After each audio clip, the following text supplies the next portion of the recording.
Monsieur le Président, Monsieur le Ministre, Monsieur le rapporteur, mes chers collègues, l'article 40 de notre Constitution interdit aux parlementaires d'aggraver la dépense publique ou de réduire les impôts. Nous ne pouvons pas dégrader l'équilibre de nos finances publiques. Le constat est sans appel. Son existence ne suffit pas à nous prémunir du fléau de la dette publique. Les intérêts de la dette nous ont coûté 50 milliards cette année et pourraient nous en coûter 70 milliards d'euros à l'avenir. Nos collègues du groupe CRCE-K nous proposent aujourd'hui d'abroger l'article 40.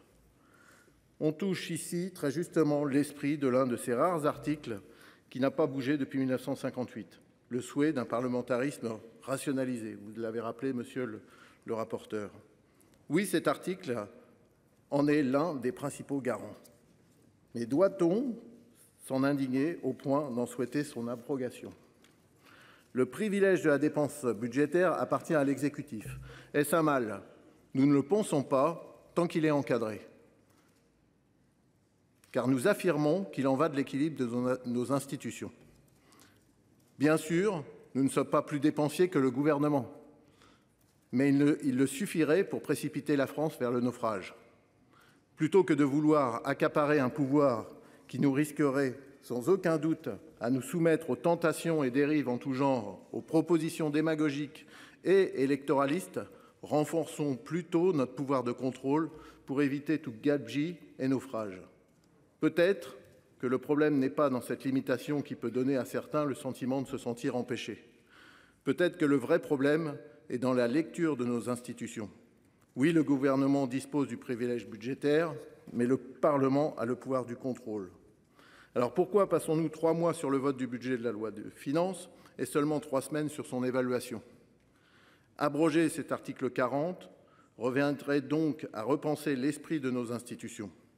Et si vous souhaitez les déséquilibrer, pensant qu'elles ne fonctionnent pas bien, nous sommes plutôt de ceux qui souhaitent changer la façon de les incarner. En revanche, là où il nous semble y avoir un privilège budgétaire non plus constitutionnel, mais au contraire factuel et complètement inique, c'est bien celui que le gouvernement accapare bien trop souvent aux dépens de nos collectivités territoriales. Et ce, malgré l'article 72-2 de notre Constitution, censé protéger nos collectivités de toute non-compensation financière. Combien de décisions prises passent outre cet article 72-2 selon une jurisprudence constitutionnelle très stricte? Tant de dépenses imposées à nos collectivités, pourtant bien meilleurs gestionnaires que notre État. Alors oui, nous sommes pour conserver l'esprit de notre Constitution et du côté de ceux qui souhaitent réincarner plutôt que déséquilibrer.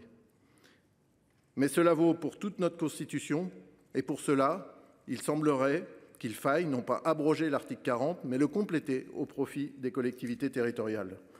Le groupe Les Indépendants votera donc contre cette proposition de loi. Merci. La parole est à notre